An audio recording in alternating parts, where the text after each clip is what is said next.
So the government just banned grocery stores from buying breakfast cereal.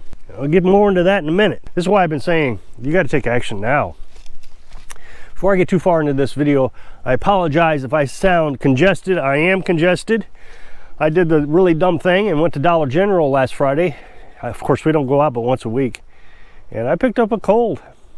I really thought it was allergies, but after the frost, we shouldn't have allergies. It should be all gone, but now Carolyn's starting to get the stuff he had too. Bummer. I haven't had a cold in 4 years. So as you know, Carolyn and I raise chickens. Now, a lot of people seem to think that you got to raise more than just chickens. But Carolyn and I just want to be professionals at raising chickens, and we want to get all our food from chickens. And if there's a problem with that, we want to be able to identify it, correct it, in case something happens, like breakfast cereal not being sold, so we can continue to eat when the rest of the planet is starving to death. Now, as you know, or may know, Carolyn and I are carnivores. 80% of our diet is pure meat or meat products, chicken eggs. Now, we still do buy beef and pork, but we can survive just on canned chicken and eggs. Now, eggs are kind of like a superfood now. They got all your vitamins and nutrition. Well, actually, all meat has all your vitamins and nutrition that you need, except for vitamin C. I'm not too sure I believe this, but they say that when you cook your meat, vitamin C evaporates from the meat. I'm not sure that's true, because then they say that you can get a canned tomato and it gets vitamin C. Well, you're cooking the tomato. Why doesn't it evaporate out of the tomato?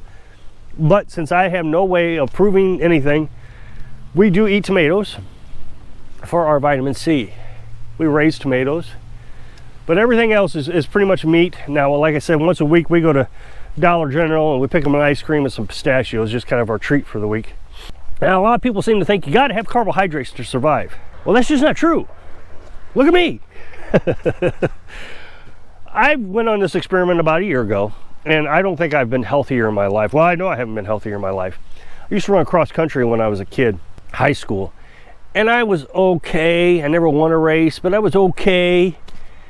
But our coach used to make us eat carbohydrates before a meet. He'd invite us over for a spaghetti dinner the night before the meet.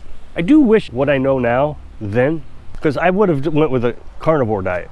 Of course, like most high schoolers, I ate primarily macaroni and cheese and ramen noodles. The other day I did a community tab poll, and I asked, would it be easy or difficult to live without a grocery store? And it was pretty much tied, I think. Now, you can go to my community tab. All you gotta do is go to my channel, go over, there's some tabs up there, like videos, playlist, and then community post.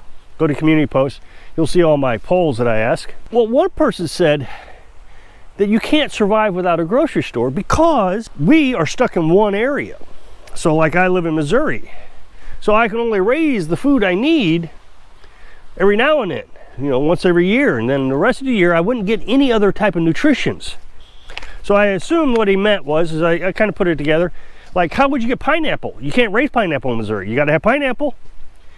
So he's under the assumption that grocery stores bring all these nutritions into the store from all over the world. Whatever Hawaii grows, they bring it into the grocery store, you can have that. Well, think about this. Humans primarily have stayed in one area. Don't get me wrong, I know they've traveled, I get that. And the Native Americans, they used to go up north and south and like that, but they didn't get pineapples. They got whatever they could grow in the area. And they got all their nutrition. The Inuit in Alaska only eat fish and whale. At least they did. I don't know if they still do. But in the past, that's all they ate. There's a bee in the camera, so I apologize. And they lived to like 80, 90 years old. What we're being told about food is a lie. And there's a lot of research on this if you really dig into it. Now, I watch a doctor on YouTube. I don't give out YouTube information. I just don't have permission to share their YouTube content, so I don't. I know if somebody starts sharing my content, depending on the context of the content, I may not like it. So I just don't do what I wouldn't like. He's a big carnivore eater. Guy's a monster. I mean, he's just built huge. He's been doing it for like 10 years. That's all he eats. Now, like I said, Carolyn and I eat about 80%, but he only eats meat. And every day he makes 2 or 3 videos, maybe 4, showing the benefits of eating meat and the studies. So I'm a big advocate of it. I know that my inflammation has went down. I've told you in the past that I used to have asthma, but when I started eating meat, the asthma went away. Well, the inflammation in my lungs and bronchial tube stopped. There's no inflammation. My shoulder, I pretty much could not use my, well, I guess it was my right arm anymore. I couldn't swing the maul to split all this firewood. It was getting where I couldn't do that. I couldn't sleep on my shoulder. Started eating meat, the inflammation went away. Carolyn's got a serious back injury. And when I say this, nobody seems to believe me. But if you go back in my videos years ago, she'd be laid up for weeks at a time, not being able to do anything. Well, she started eating meat.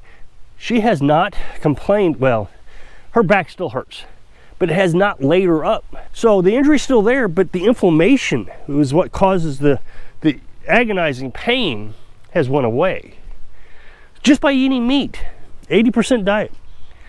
So folks tell me in order to live in an SHTF, you got to have carbohydrates. You got to have rice and beans.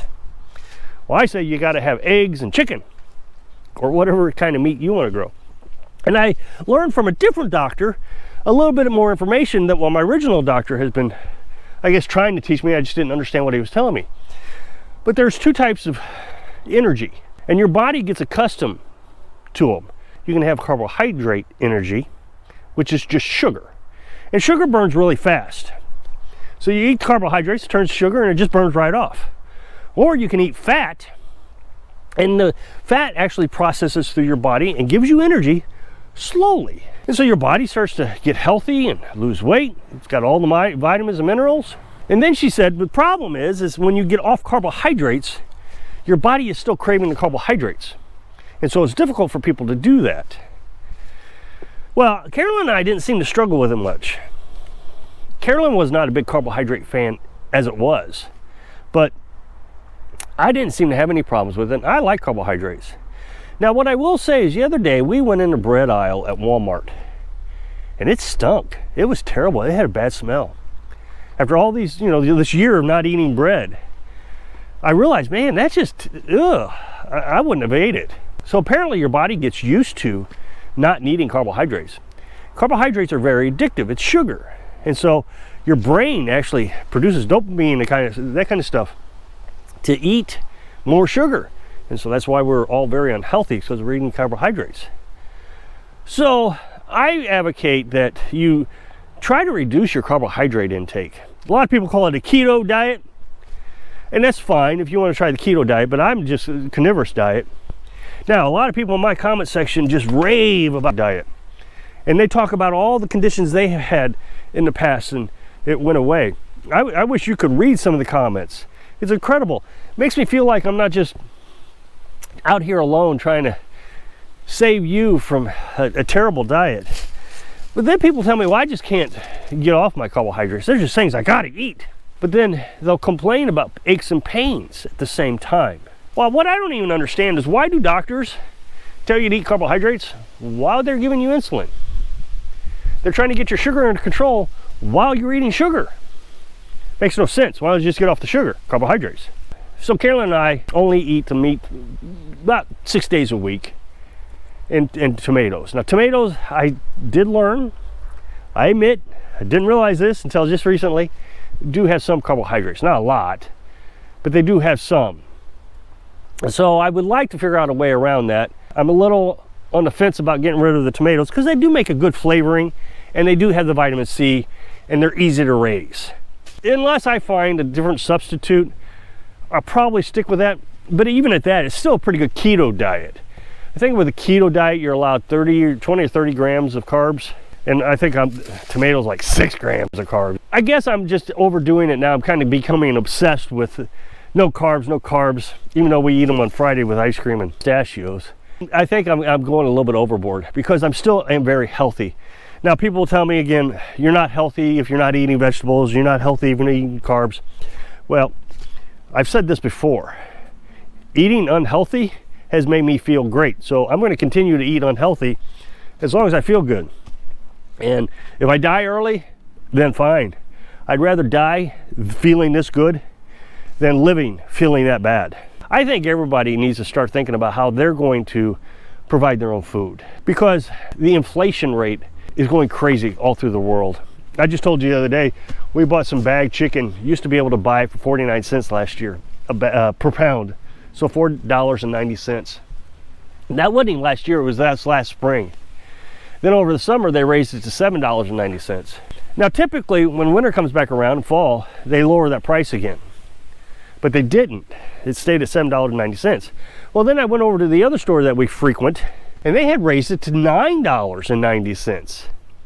So I don't know if that means the other store's gonna raise it also, and they were just behind. It was the same store, Save a Lot. I'm a little concerned because that chicken really makes a good, easy meal that we can can up. Of course, next year, we'll have more chickens to butcher. This year, we saved a lot of the chickens that we incubated to produce eggs. So next year, this year we had 15 chickens. I think we kept 8 of them, 6 for eggs. Next year, we'll butcher all 15. So that'll give us a good, I don't know, 80 jars of food.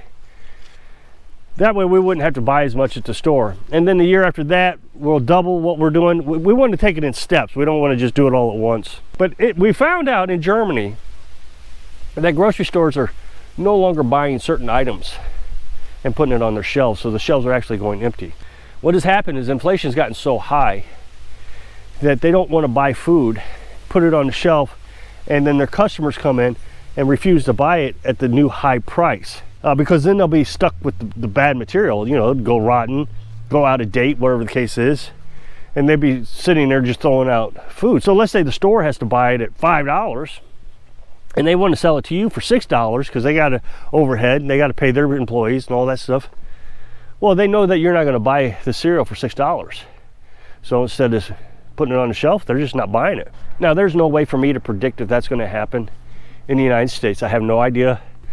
I'm not one of these, oh, if it's happening over there, it's going to happen here, because I don't know if that's true. What I do know is chicken has went up $2 for the same bag of chicken in 2 different stores. That tells me that we have a problem with inflation. Since the spring, it went up from 49 cents a pound to 79 cents a pound. And then overnight, within a couple weeks, it went from 79 cents a pound to 99 cents a pound. At that point, at that price point, I'm not going to buy chicken.